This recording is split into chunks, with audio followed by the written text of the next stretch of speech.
Hello and welcome to another episode of Honest to a Malt with myself, Duncan Donuts, and Mike, aka Two Puds. And this week we've got a special guest who is from Denmark. And spoiler alert, it turns out that Danish pastries are not actually from Denmark. They're just something that we all eat and call Danish pastries. Their national dish is actually some kind of like crispy fried pork with potatoes and parsley. So go figure, whole world turned upside down. Mike's jaw is on the ground. You'll see it, but I'm shocked. I know. I'm not sure I can continue with this, I'll be perfectly honest. It might have to take a moment. So, Alex Munch from Stauning Distilleries, the CMO. So welcome, Alex. Please share a bit about yourself with our listeners. Hello, and thank you for having me. Yeah, my name is Alex Munch of Munk. Or Munk, I would say, of course. Denmark, yeah, exactly. I'm one of the 9 founders of Stauning Whisky. We started in 2005. I take care of our sales, marketing, and product development. I am 50 years old. I have 2 boys and a wife. Live in the middle of Jutland. Have 1 hour's ride or drive to the distillery. So nice. Basically, I do a lot of traveling and not so much at the distillery, but during the last 9 months, I've been operated my hip, so I've been down to my house for a long time. No! But now I've started to come back to the distillery. What happened to your hip? All good. Yeah, I'm getting old. 50. Yeah. Still. I'm there. Is it Back surgery for me another last year. My knees are on the list is that to go. sports related or just an old operation that turned wrong when I was a child? Sorry to hear now, that. 50 years later or 40 years later, turned out to be Well, it's lovely to have you today, Alex Munk. Thank you. Thank you very much. I'll have to change how I say Monster Munch. It'll be no, it's good. Monster That's good. Munk Everybody in says future. Pickle onion Monster Munk. No, it's because obviously it's different pronunciations, isn't it? So much understood. But it's very nice to have you on, especially with the big news of what's happened and the separation from Diageo. So we'll get into that in a bit. But first up, Mike, what's the episode title today, my friends? We are episode 98, believe it or not, and it is back to the Stauning board. I'm impressed. Yeah, that's pretty good. I'm impressed. Yeah, I was like, a little moment when on that. Duncan came up with it, it pained me to say, well done. Happy Thank you with very it. much. Round of applause. Yeah. So, because obviously this is a huge change for Stauning Distillery, under the Diageo fold, people that listen to the podcast will know that we're really kind of, we're more on the punter side. Obviously, we know a bit about whiskey, how whiskey's made. We've been around a little bit, but, it's not a full-time job. So we're quite interested in that side of things, but more from a sort of consumer perspective. Right, and how it's going to affect the liquid and what it's going to mean, especially for people who are big fans of Stauning or any distillery, really, how it's going to change what they're going to get. So probably a good place to dive in. What's happened then, and how have the changes affected things? So first of all, it was of course a bit of a shock getting the news beginning of March. 2 days before my operation. Perfect timing. Of course, we've spent, especially Lasse and I, Lasse is our CEO and my co-founder and good friend, and we've been studying engineering together way back. We had a lot of long days. At first we had a couple of long days before I went to the hospital. Panic, what's going on? And need to find out what's up and down. And a lot of meetings, a lot of conversations with Distill Ventures and of course the people from Diageo. We had people from Diageo in our board. So we had a lot of conversation with the board and found out, well, this is true. It's not a bad joke. And then we need to kind of find out how to manage, how to reset, because this is a big reset into how we did things way back. So weirdly enough, we started in December 2005, started up with Diageo in December 2015. Now it's 2025, not December though. But so it's like 10 years and then 10 years. 10 years and then 10 years again. I didn't realise that it's been around for that long. It's really been around for a long time. Yes. So we actually call this Stauning 3.0. We had the first 1.0, 2.0, and now 3.0. And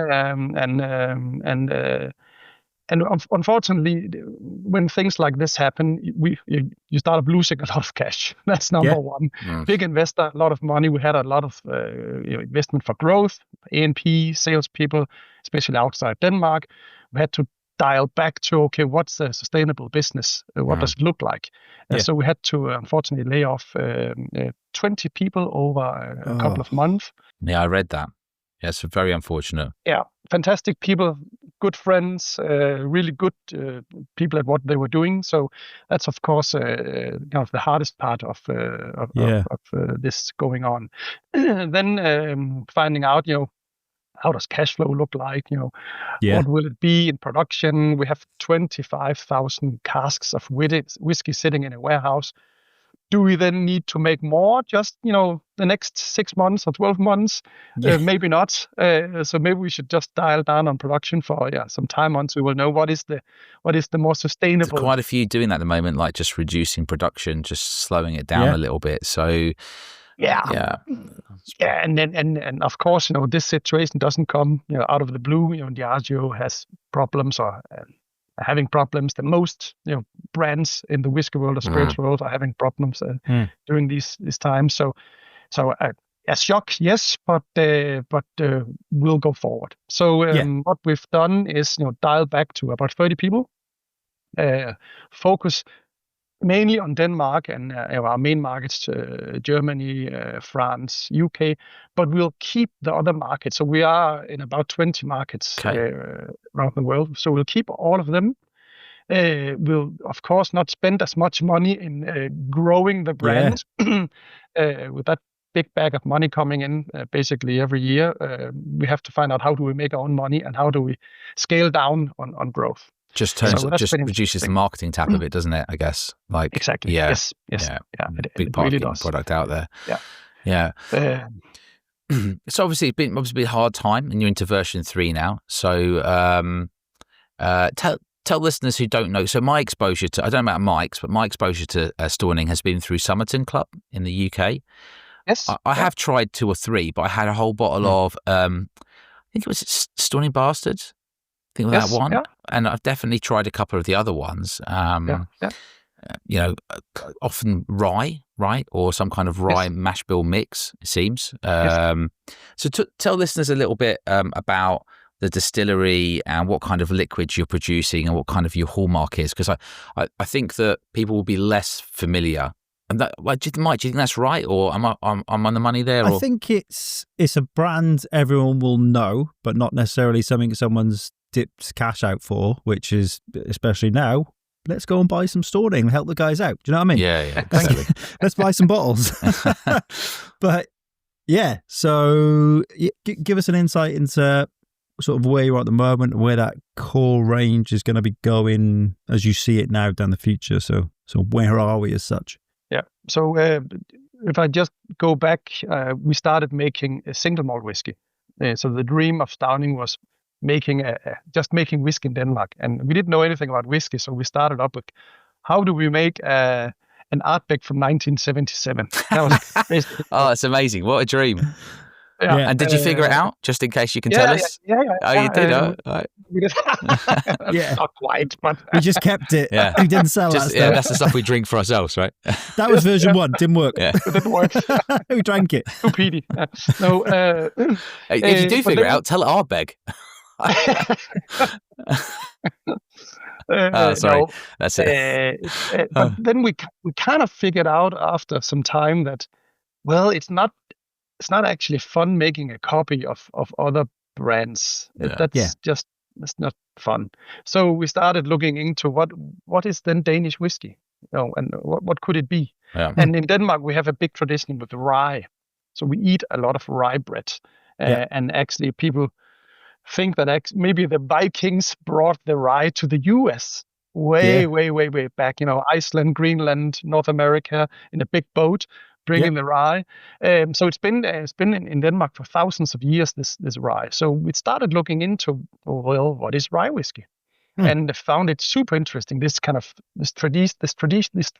traditions of rye, and can we then mix it with old school European whiskey traditions? So can we take the rye, and start using double distilling, how they did in Scotland 100 years ago, and that's how we still do it today, or how you do it today.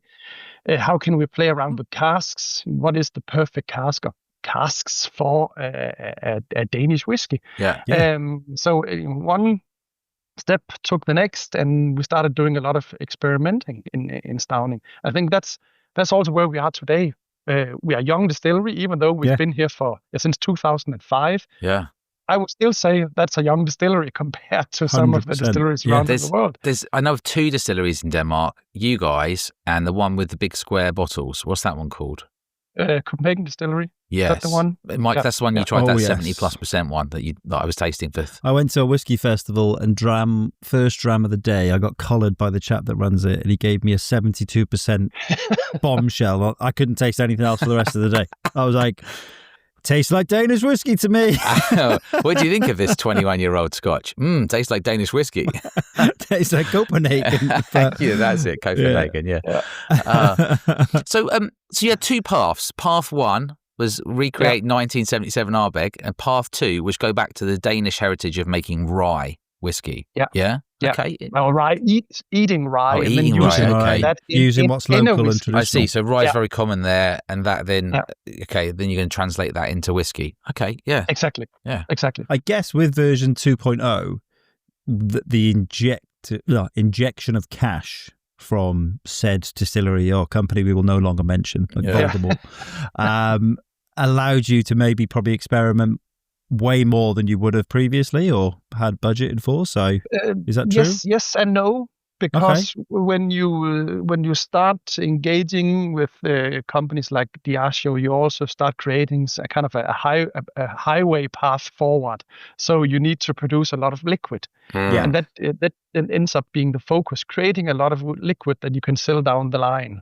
Actually, a lot of that experimentation, we lost some of that over the last 10 years because we didn't have the time for it.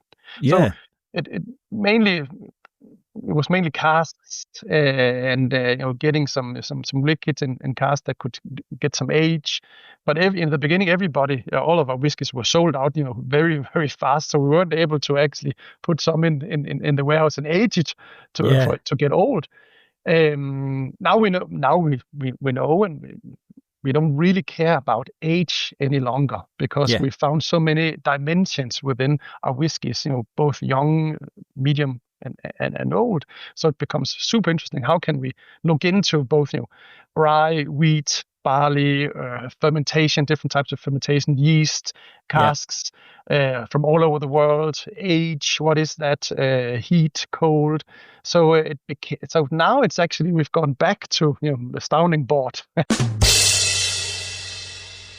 And we've dialed down on our production because we have plenty of whiskey in the inventory. Plenty of whiskey. So what can we do now with a smaller team? We can start experimenting more. And start really diving into the basics of making whiskey. And we all, I think many people know Nordic food, Noma and what they did way back, local produce. How can we work what we have outside the door? Yeah. And that's now what we're also doing in Stauning, looking more into the local produce, the land, the terroir, yeast, to find out how can we then start new creations. You do use some traditional processes, like floor malting and things like that. I've seen, Yes. So you're ticking some of those boxes that they're kind of like, whiskey nerds. Yeah, like are after. Yeah, for sure. Yeah. And we still do that, and we've always done that. Floor malting. When we started making whiskey, we found out how do you make whiskey? Oh, we found some old books. And you start out with floor malting. Oh, okay, floor malting sounds interesting. Then you. Then you use a double distillation, open fire. Great, let's do direct some fire. Open fire. Direct fire. So it's direct fire, floor malted. Yes. So today we have 4 kind of lanes where we do floor malting. 12. We can have 12 ton of grain per floor, so basically 48 ton of grain. Both rye, barley, and now wheat. We've also floor malted. Interesting. And we have 24 direct fired pot stills. So 16 wash stills and 8 spirit stills. 24. 24. Yeah, that's a lot, isn't it? That's a lot. And usually you would do. Do you just do it like make whiskey one day a week and then just sit down and smoke a cigar or the other four working days? It's probably 3 working days now. So people dropping down just like, what a day. They've been working full time. They're so efficient. Just do it all in 1 day a week. Monday morning, done. Rest. Done. So have you got 24 smaller stills, I'm assuming? Yes. Yeah. So, cool. So we started off with smaller stills and we kind of kept the tradition. Yeah. Keep it consistent. Keep it consistent. Exactly.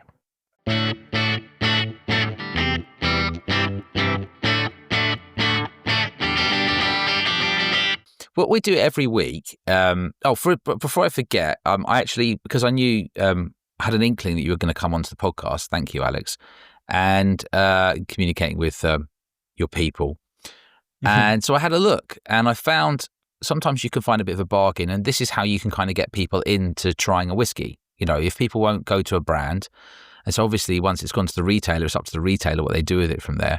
There's a company called Fenwick, and they were doing the rye, Stauning rye, and they had it down to about sort of £34. So I posted that on Twitter or X. It's gone now, but it's still got the smoke edition. It's about £41, which is about half price really. And so, like if you see things like that, that's a good way to buy one to see if you like the brand, especially when times are a bit sort of tougher. So it's always worth having a little look. You never know. Most websites are much more like £65 to £70 for those kind of bottles. But Fenwick had a few bottles in stock which were, I dare I say, very cheap. Just in their big summer sale. It's like they were just trying to get rid of stock, just generally across the board of everything, like a summer sale. So whoever picked those up, good on them. There'll be a few people trying Stauning rye as a result from there. Now, every single week we do a couple of things. One, we're in the 90s episodes, so we're going to do what's been in your glass and what's been up your arse. So anything you've been drinking recently and what's been annoying you. And Mike's also going to take us through smash hits from 1998.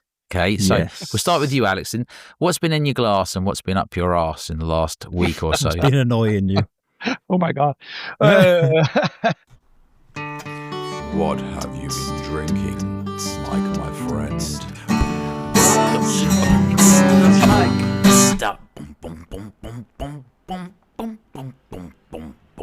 So Thursday I'm going to Noma. We have a great collaboration with the restaurant Noma in Copenhagen, and I've been looking at special samples for Noma. Nice. So I've been looking at a lot of nice rye whiskies, Stauning whiskey, of course. So I have 10, 15 different samples, but not Stauning. I've had a Thomas Handy Sazerac straight rye. Yes. 65 ABV, which I enjoy a lot. Yeah. Okay. That is definitely one of my favorite whiskies. It punch a pack that 65. Yeah, it does. We had the whiskey show or the whiskey live, wasn't it, in London? And it was one of the your recommendation, Mike. token drams. And I was like, "What have you got there?" And it was like, "There's nothing on the shelf." And I was like, "You've got something good underneath still, haven't you?" He went, "Yeah, I got this." I was like, "I'll have them. Get me some of them." And it's like, bang. Yes.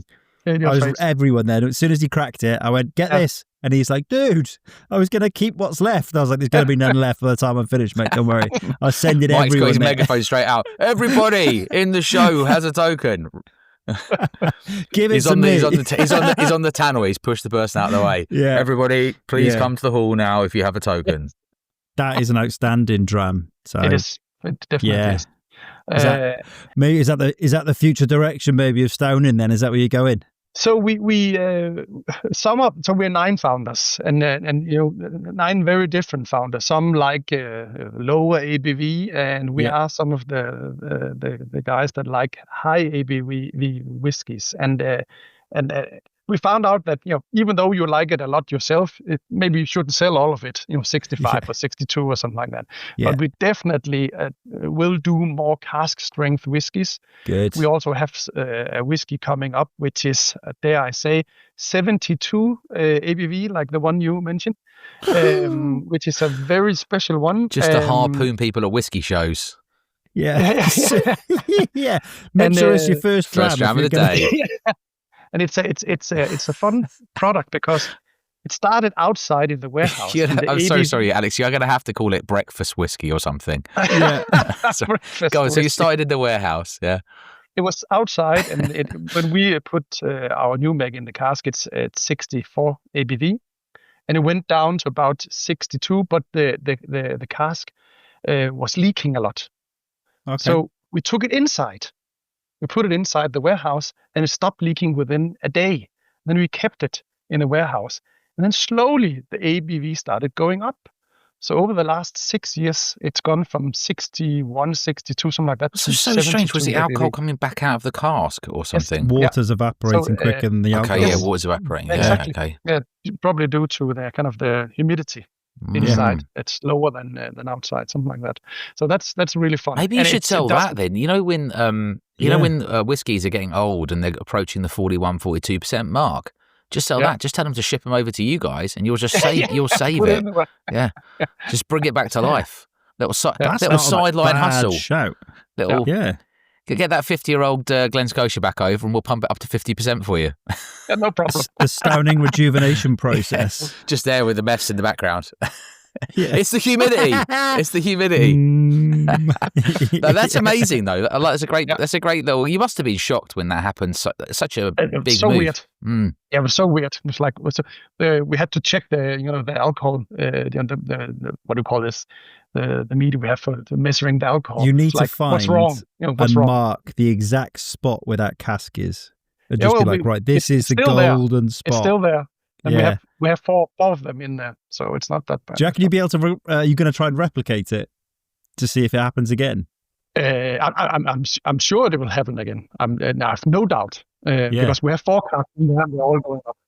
That's got to be a story itself in terms of like additions. There wouldn't be too many times where whiskey goes up that much in ABV. And look, if there is, and you're listening to this, especially if you're an industry professional, why listen to this? But if you are, thanks. Let us know. Let Alex, Mike, and I know if that is an anomaly or if that indeed is quite special. I know it happens in Kentucky an awful lot. Yes, but that's more like temperature variation, I think, rather than humidity. Okay. And obviously, do you get the temperature extremes? No, we have constant temperature in there. What the hell? That's unbelievable. Oh, so you've got it like climate controlled. Oh, you've got a magic spot. Yeah. 19 degrees, nice and cool. It's actually where we have our tanks with new make and where we vat our whiskey together before bottling. So it's basically just a concrete space with some steel tanks in it. So weird. Outstanding. Yeah. Excellent. Okay. Yeah. And problems, things and maybe not up my ass, but I'm not sure. We should discuss that. But I think again, the matter of age in whiskies. It's funny because it's a big subject in Denmark. It has always been, age. And again, when you taste some of these American rye whiskies or bourbon whiskies that are very young, amazing whiskies, even though they're 3, 4, 5 years old. And I think the last 15 years has shown it's not all about age. Definitely. Everything has its, some old whiskies are amazing and some young whiskies are amazing. But don't just judge and choose the old whiskies. People who've got into whiskey, they know that now. But the people who are on the periphery, they're still after a smooth whiskey with an age statement. And I think, Alex, in all truthfulness, that will take some time to change. It's not going to change quickly. Yes. No matter how much education is done. It's never. I don't think it'll ever go to the mass market because why would the big brands want to spoil that marketing spin? Well, but if they can convince people that younger whiskey is good, they don't have to age it for as long. It will be cheaper for them. So there is an upside for big companies to convince. But traditionally, it's just been young whiskey as part of a blend, right? So it's just hidden without an age statement or with a So it's usually just in blends. So, but it's the new thing really is kind of young single malts, isn't it? Really, or young, young aged ryes or whatever it could be. It's vibrant, it's tasty, it's punchy, it's fruity, and I think you really discover the distillery character from these younger whiskies, especially with anything peated. Especially when you're talking about smoke here, when peat. We have our own kiln, so we can do a lot of different types of smoke. So we've done peat smoked, heather smoked, a mix of peat and heather. Seaweed smoked. Seaweed smoked. Yes, Christmas tree smoked grain. Oh, So I feel like that hasn't come through to us. Like, that's the kind of stuff that's kind of cool that I haven't really heard about. And are you keeping all the good stuff there? Yeah. But it needs to age before it's it's crazy. Ready, Danes smoking those Christmas trees. I mean, like, there was, seaweed probably worked really well. Did that work well? It does. Yes, absolutely. It's really nice. You have to dry it first, and we had all that seaweed in the courtyard of at the distillery. That was not a nice experience. Seaweed drying smells really, really bad. Seriously, like really disgusting. But when you burn it, it really becomes very gentle. And we always talk about Islay peat. We've got some of that sweetness, iodine, something like that, into just by burning the seaweed. Does any of that, like, because seaweed for me is sort of synonymous with umami and sort of like that meaty note. Do you get any of that? True, absolutely, yeah. Some fruitiness and umami and some of those flavors really go through when you use seaweed. Yeah. So, I love smoky whiskies. That's really That's your thing, is it? Yeah, absolutely. Yeah.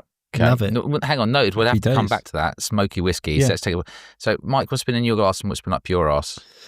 Not a great deal has been in my glass, I'll be perfectly honest. I've done what have I done? I've bottle killed a couple of things. So bottle killed the Arran Sherry. Oh yeah. Just a sort of bog standard one. I was actually going through and going, what's got a third left?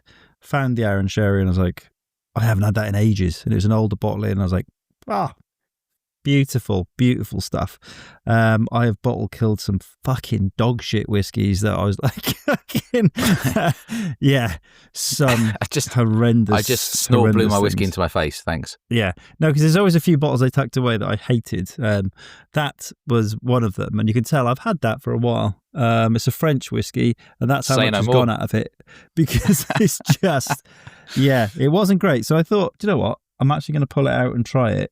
It has improved significantly by just being hated for a couple of years. I think my hatred for it has improved the liquid. So it's, so that's Le Bruel. I don't really know. So I've had a few of those. What's been up my arse? Without doubt, heat. There is no denying Britain going through a heat wave. There is nowhere else on earth that can't deal with heat like the UK. Like, I've been in Death Valley and it felt cooler than my bedroom at 25 degrees. Like, it's ridiculous. I've been on the close to death, I think, for about a week now. Just anywhere I go, I'm just soaked. And I can't moan because I do enjoy the sun, but I am the pastiest Welsh person in the world. So it's kind of like spending the day hiding while sweating from the sun. So, I mean, other than that, it's the good side of the sun as it's set in, whiskey, cigar. Yeah, it's been garden, great on the balcony, and people in gardens. Nice. It's just that best time of the year. Peak is best time of the year. I posted on Twitter or X the other day about what kind of whiskey do you want to drink in the summer. You got a Scotia, didn't you? Yeah, it was just peaches and vanilla. Really, really, really good. But a couple of responses and stuff. It's just that when it gets that hot. It's cooled down slightly now. It was kind of 33 degrees, which is I was saying to Mike the other day, in England, it's like sub 25, you can get away with one T-shirt a day. Over 25 degrees, it just suddenly tilts and then you're into like 3-4 T-shirts a day territory. Like you'll do the school run, come back, that's a T-shirt burnt. Like just get rid of it, straight in the washing basket. Then you've got another one. That'll make you through to about lunchtime.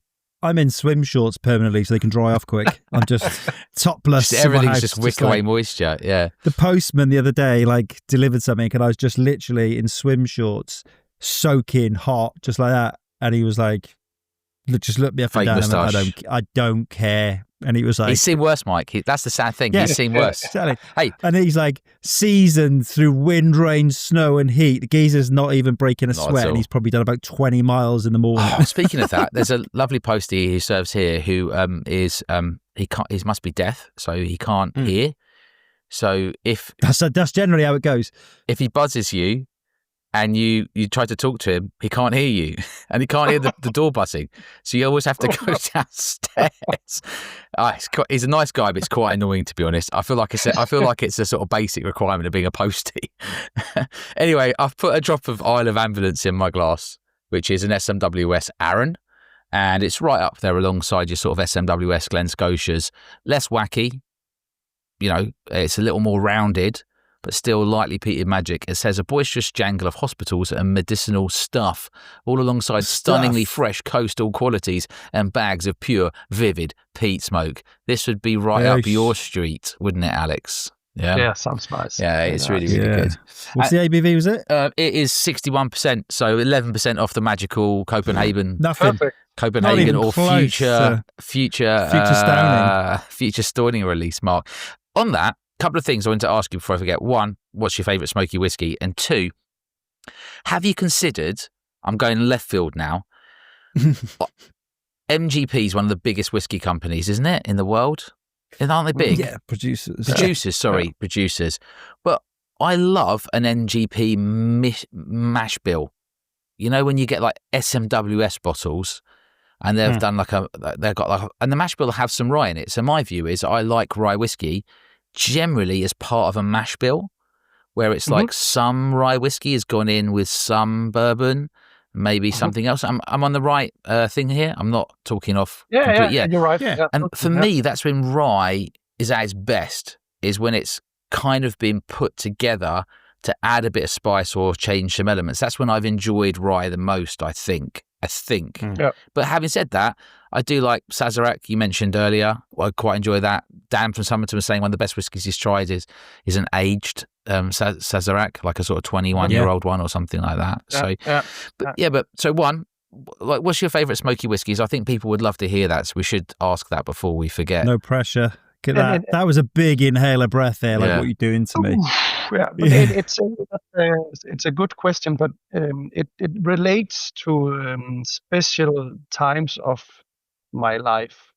So I think it's probably more the experience that it was part of drinking that whiskey. And I have two in mind. One is, of course, that Ardbeg 1977. That's what started Stauning, or some of Stauning, our style and what we like. It's not super smoky. Those old Ardbegs are not very smoky, actually. Sweet, nice, easy to drink, but fantastic whiskey. Then the other one was it's a bit weird, but of course it's a Stauning. Yeah. It's one of our first single malts we made, so a peat smoked single malt, and we were sitting at the distillery before we built the new distillery. We just started up making plans for starting whiskey, and all the founders were sitting together in this living room before we made it into an office. It was kind of a farm. So we were sitting in the living room, and Mogens, the butcher, so we have a butcher, helicopter pilot, teacher, engineers. So the butcher, he'd been out getting some dried fish. Some from the West Coast, they hang the fish and dry them. So they get very salty, and it's a bit smoky in the flavor. And you kind of rip the skin off the fish, and you with your hands. So you eat the stuff with your hands, and you get all that greasy stuff all over your face and all over your hands, salty. And then drinking this, I think 3.5-year-old Stauning single malt, peat smoked, aged in a bourbon ex-bourbon cask.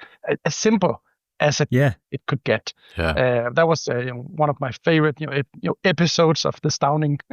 Nice. I like it. And so with how long ago was that again? Like how because you said you've been around now for 2005, so like 20 years. It's probably 2012, 2013, something like that. Wow.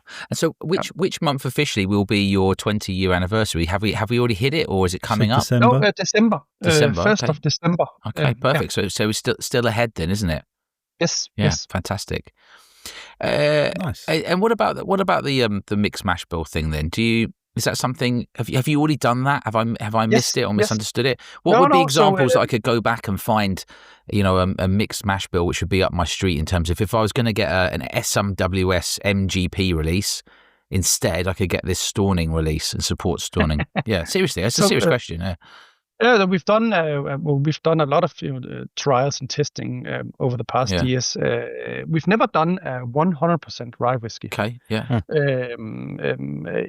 We did in the way back, but we didn't feel that was the flavor of Stauning or the Danish whiskey. So usually our mash bill would be 70% rye, 30% barley.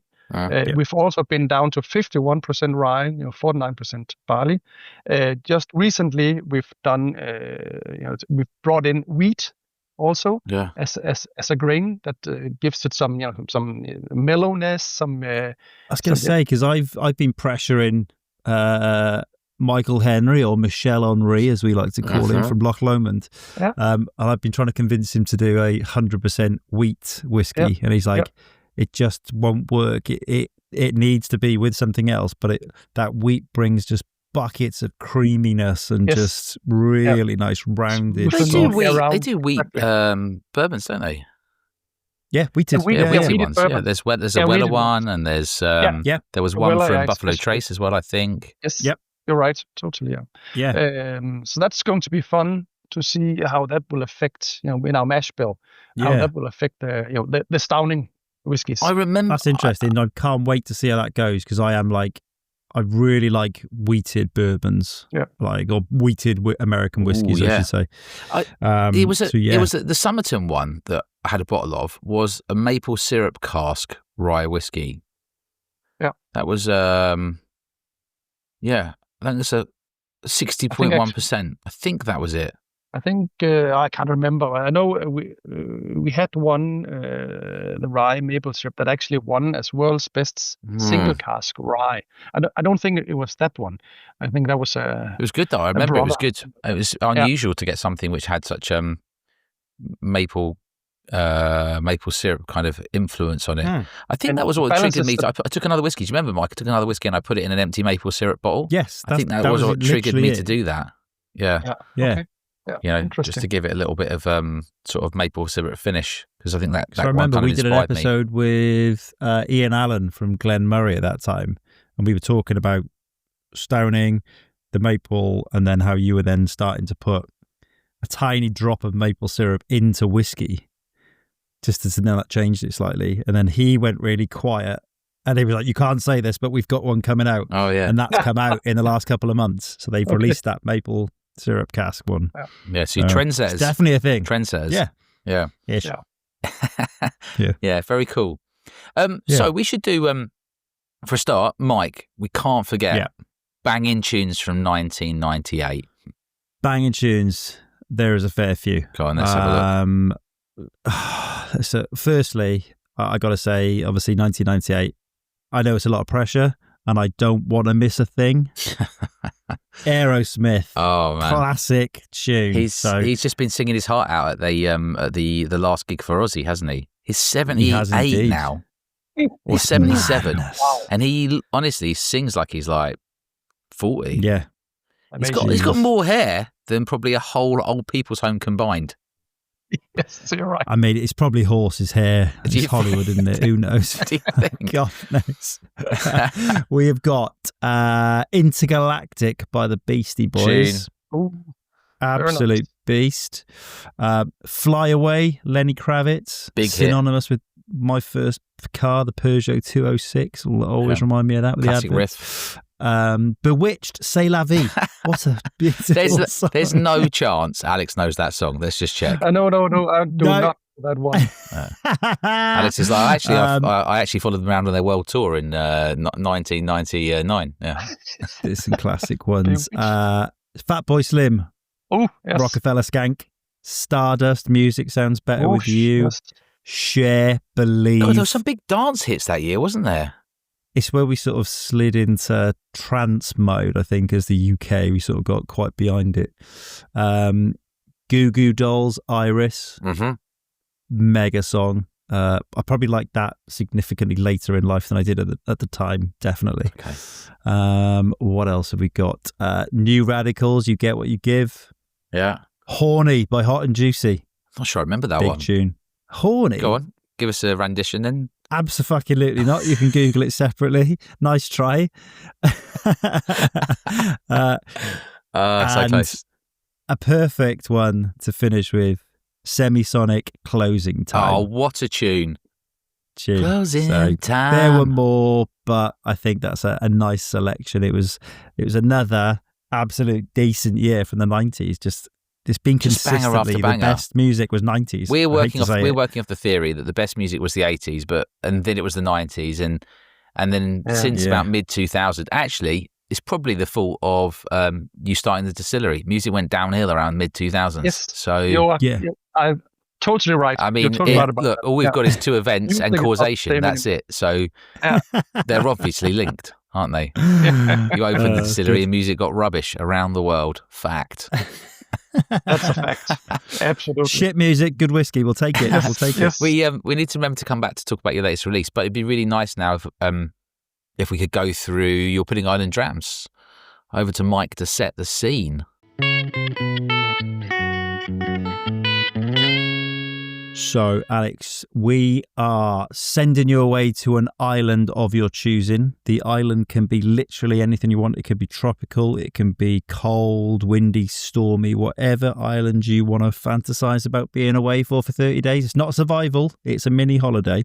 So you choose what type of island it is. And then when you're there, you get the option of one album to listen to for the whole time, one dessert or pudding, hence Pudding Island drams, and one whiskey. That can be anything from your favorite whiskey of all time, something similar, like you've said, where you've got a really good memory attached to it, whatever you fancy. And then lastly, how you're going to get home. So the mode of transport that's going to get you from this island and who is going to pick you up.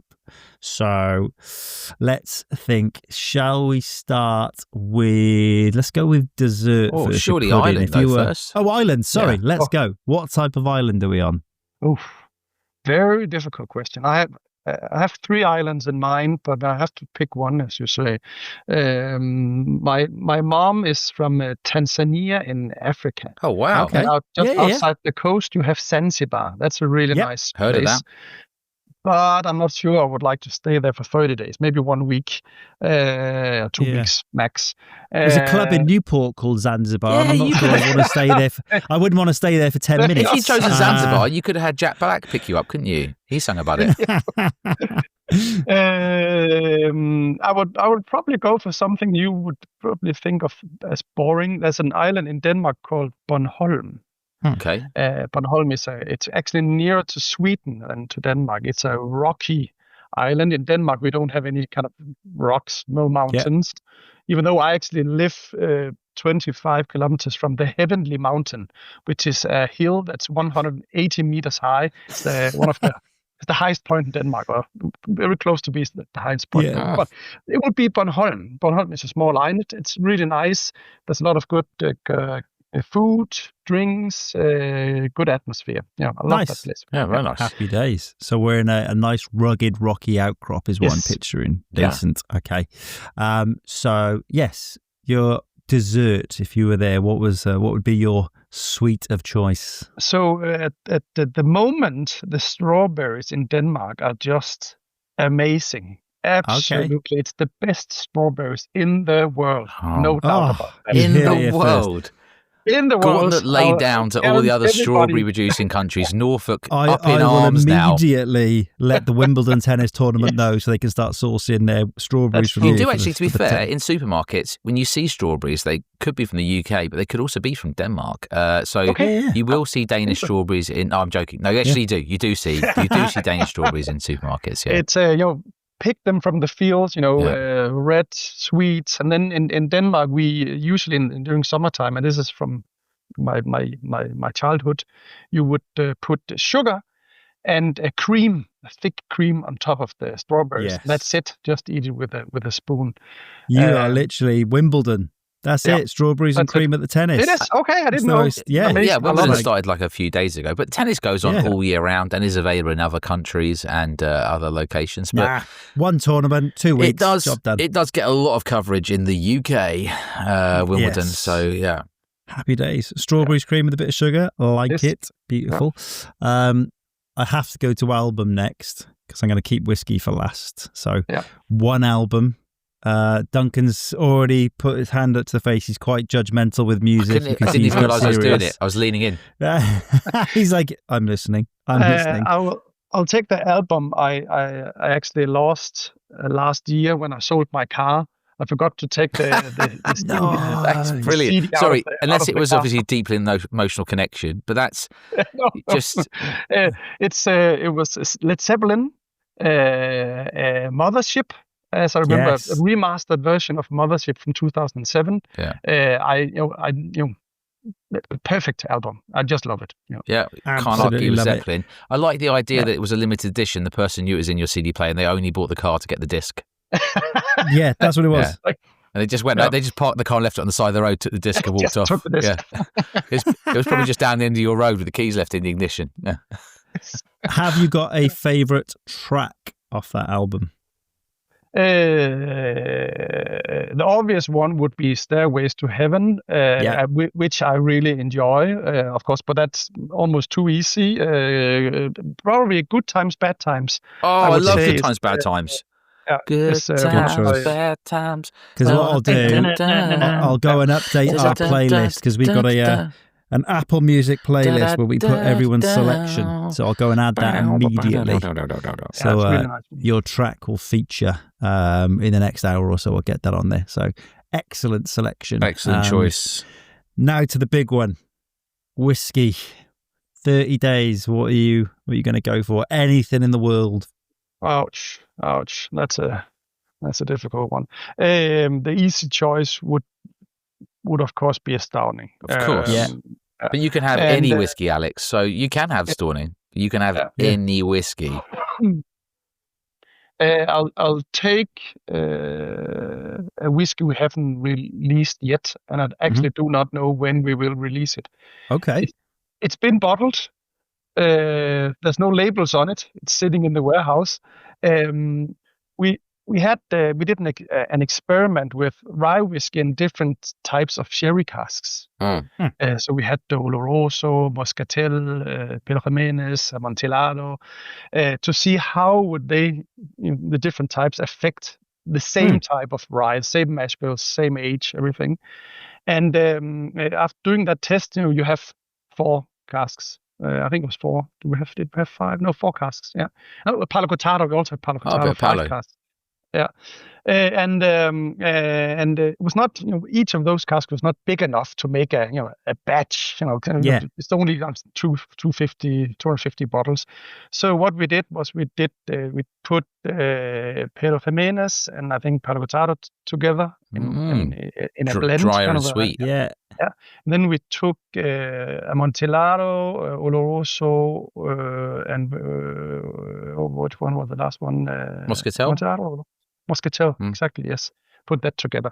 We did a US version of a rye and a Euro version of these 2 batches. But the Amontillado was amazing, absolutely amazing. So we saved 100 bottles. Yeah, nice. And one day we'll do a bottling called the Cask of Amontillado from. Suddenly I can't remember the author. What's his name?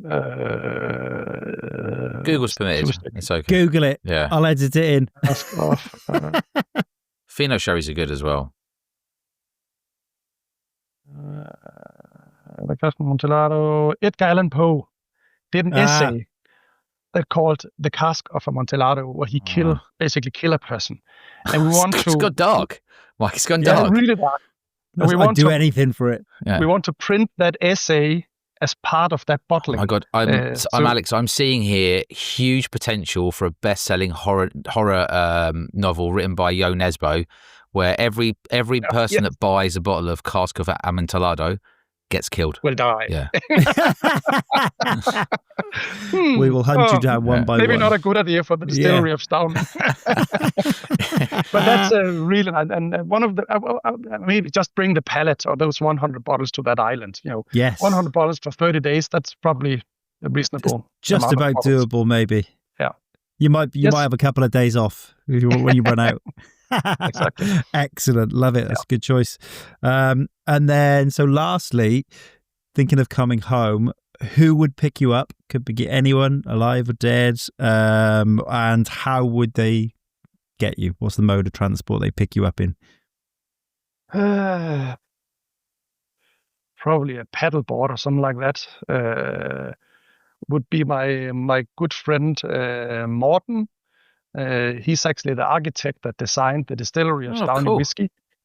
I'm pretty sure he can't paddle, stand-up paddling. I'm pretty sure. So it's going to be a fun ride back to the mainland. Hopefully you still have some of those 100 bottles left. He'll be having a swig on your cask of Amontillado, right? And nice. Excellent. Well, good selections. I like that. And like I said, I'll get your music selection added as soon as we're done here today. So it's nice to Very good. Nice to hear that people are still passionately into Led Zeppelin. Yeah. Really missed that CD. Yeah. But just on Zeppelin, do you think that they did rip off a lot of their riffs, or do you think that they actually just came up with them out of interest? I think they came up. So you think Page came up with them? Yeah. I actually don't know, but I believe I don't know so. either. I wasn't there. Spoiler alert. I was. Exactly. So what one thing would you change about the world of whiskey if you could change anything, Alex? Wow.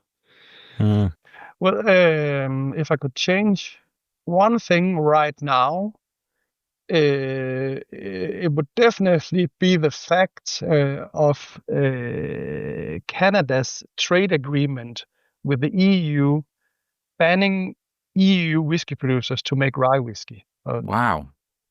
I don't know if you've heard it, but it's a big Who pissed off the LCBO?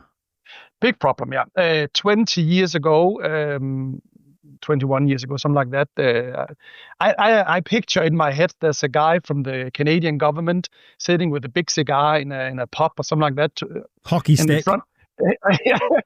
In front of him, you have a guy from EU, and they sit and trade, agreements on spirits. So, for instance, the protecting spirits. So this guy from EU said, you can't do champagne in Canada, that's illegal.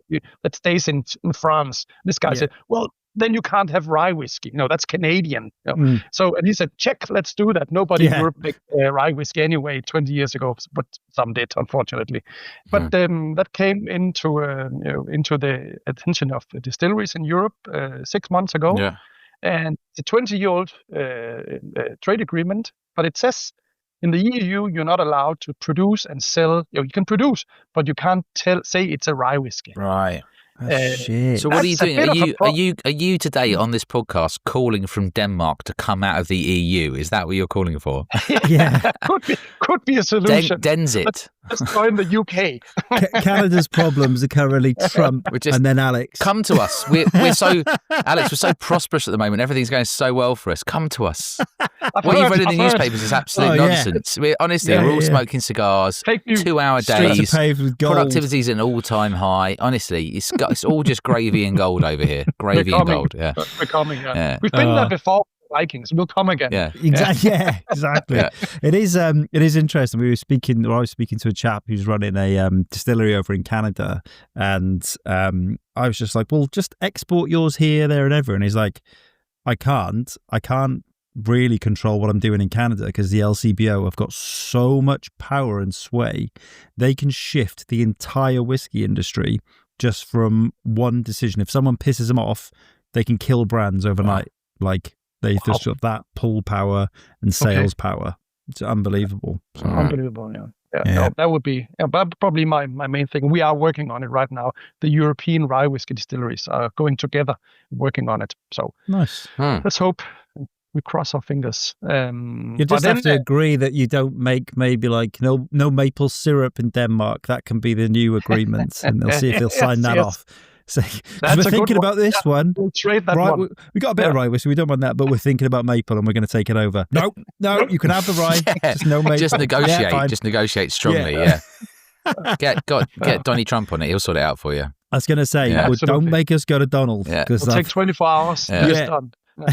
Oh my gosh! Actually, yeah, that's probably Love not an appropriate thing at the moment because wasn't he trying to take? Isn't Greenland responsible to Denmark? Right, so he's sort of mugging off the whole of Denmark at the moment. Yeah. Smart Wally, he is. Yeah, he's doing his best to bring World War III to the forthcoming. Maybe he thinks he's got an investment in World War III. He thinks it's a company or something because he's a bit of an idiot. So who knows? Yeah, he has no we'll see. idea what was in the beautiful big bill because it's like 900 pages or something. He was like, I don't even know what's in it, but I know it's good. Brilliant. Yeah. Sign it. It's great. Politics at its absolute best. I know, right? But that is enough politics. We did nearly 2 minutes of politics and serious we're over. content. Well, but before I forget. This Isle of Ambulance, do you remember we tried this, Mike? I think you were there. Yes. It is incredible. It's when you've had a few drams, you've been out, you go somewhere and you try a whiskey and you think, do you know what? They sell a bottle. That's the best whiskey in the world. I'll buy a bottle. And you get home and you go, was it really that good? Yeah. Or was I just... Because it was good value as well. It was like £59 for an 8-year-old, which is kind of perfect, really, 8-year-old Aaron. Strength Aaron. It's just incredible. Absolute great decision to buy that bottle. Top decision. And I wanted to also give a shout out to the London Distillery and the Golden Union, a field in England. You bought your bottle, I saw. Bought a bottle, cracked it open, been drinking it with the missus. And, we've put a solid dent in it now. And I just absolutely love it. It's one of those rare bottles where I think I might actually buy a second. Don't hold me to that. But I'm thinking very strongly about buying a second bottle. That's how much I like it. If you don't, Matt's going to just kill the relationship there. Blended. I blended malts between 48 and 52, 53%. Just sign me up if they're well done. Yeah. I think too many people just still sort of turn their nose up at blends or blended malts still when... No reason. There's no reason. Like, especially often, at the moment with the heat as well. It's just like perfection and like a decent, like nicely strong blend around 46. Well, this one's perfect. And this one's a bourbon cask blend, isn't it? So magic. I nearly picked up the it's not a blend, but the Baines single grain. Oh yeah, 40%. So I was like, just good for the summer. And I bought some of those stupid fucking ice ball maker trays. Yeah, the circle ones. They make rugby balls. They don't make balls, and they never come out clear. You just want to get a standard ice cube tray with big squares. Yeah. Like, you just want an ice cube tray with massive squares. That's the best thing to get. Those circle ones, it takes you so long to get it apart. Yes. Yeah. Yes. Like, you could be there for like 10 minutes trying to open it up. Yes. Yeah. Wrap it up. Because I was literally like forcing it out of the casing. The first one, gone. Dogs had that. I'm like, there's only 4. So I'm like nearly like half down. I've had one experience of it and then fell asleep and it melted as... yeah. But if you do manage That's been up my ass. If you do manage to get one out, then it will last for a very long time. Yeah. You can have several drinks out of it. I'm thinking perfect for your insulated bottle. My God. That'll last all day. Top dad tip. I've been, in the insulated bottles, I've been putting 2 ice cubes in our, she's 5 now, coming on 6, in her bottling day because she only likes cold water. Keeps her whiskey cold. It keeps the water in a water bottle cold almost all morning, it seems, because, I've tried it several hours later or whatever and it's still cold. I'm mind blown. I know that's what insulated bottles are supposed to do, but when you see them actually working, you just think it's just working a bit too well, When we were like younger, we used to take just a big, like a big Cola bottle, like big fucking 2-litre thing. Yeah. So fill it with water, squeeze, I don't know, a quarter of it out, put that in the freezer. Then you go out and play for the day, football, with this block of ice, and it just slowly melts. You've got constant cold water all day. Water. Yeah, I think we did that as well. That's genius. Also, before we forget, you mentioned earlier, I think you've got a new release coming out, Alex. Is that correct? Yes. Yeah. Would you like to just talk us through a bit what that release is and when it's going to come out? Yes, it's a limited edition. When we're launching it after the summer, early autumn, it's a smoked rye whiskey. Nice. So it's a peat and heather smoked rye, which is, I would believe, very unusual to have a peat and heather smoked rye. So when we smoke it, the grain, we take heather So from local heather from the fields, or the fields around Stauning, dry heather, put it into the kiln, top it up with the peat, because if we just put it on fire, it'll just burn very quickly and not create smoke. So we kind of choke the fire with peat. So we get a combination of heather and peat smoke. It's really nice. And heather is kind of a sweet type of smoke. Yeah, different. Very different, yeah. And then that sweet, not very aggressive smoke together with that not super spicy rye works really well together. And then it's been in a Virgin American white oak cask, and then finished off in Virgin. Muscatel. Yes, Virgin American white oak, and then finished off in Muscatel sherry casks. It's a really, really, really nice whiskey, I would say. No, it sounds good. I know you said your sort of experimental arm was coming back, but to me that sounds like it's already in full flow. I'm not going to lie, that sounds decent. My mind was blown by that. I'm sure that Somerton whiskey that you guys did had some heather smoke. Heather smoked in it. Yes, I think that was the single malt we did with the Somerton. But I thought it was great. I thought it was great. Peat and heather, or just peat? I can't remember. No, was it a heather smoked thing? I think it was heather smoked. It's definitely heather smoked. I think it was heather smoked. Yes, you're right. It was a heather smoked. I'm sure it was, and I thought that was brilliant. They changed it after because it just went up in smoke. Right, we've done that once. Dan can have that. Is there anything else you'd like to share with listeners today about Stauning, or what's upcoming, or anything you'd like to? Well, no, I think the most important thing for now is to tell people that we are, of course, continuing Stauning whiskey 3-0, 100 years or 200 years, you never know. But a lot of people have been asking us, is that the end? Will you stop? Will you sell it to someone else? What about Diageo? What will they do? But they will continue as a minority shareholder, and we will get the distillery, you can take back to the 9 founders, and then we decide the future of Stauning, which is good, really good, really positive. Good, get it back. So, I mean, thanks so much for coming on today, Alex. We really appreciate it, and also just sharing such interesting stuff about kind of the story, and also like some of the things you've done. Like I've had no idea on some of it, and it's been very cool to chat to you today, and learn something as well. So and do let us know when that special 100 bottles one, the Moscatel one, comes out, when you finally decide to bring it. Get James to send us an email. Absolutely. It comes upon Holland, we can have it together. Yeah, so 100%. We should say, so if you like the podcast, thank you very much for listening. Please leave us a 5-star review on Apple or Spotify or any other podcast platform. And you could also go onto our website and buy a t-shirt or whatever you want to do, or you can buy us a coffee on Honest to Malt. Buy us a coffee. You can find it. Buy us a dram.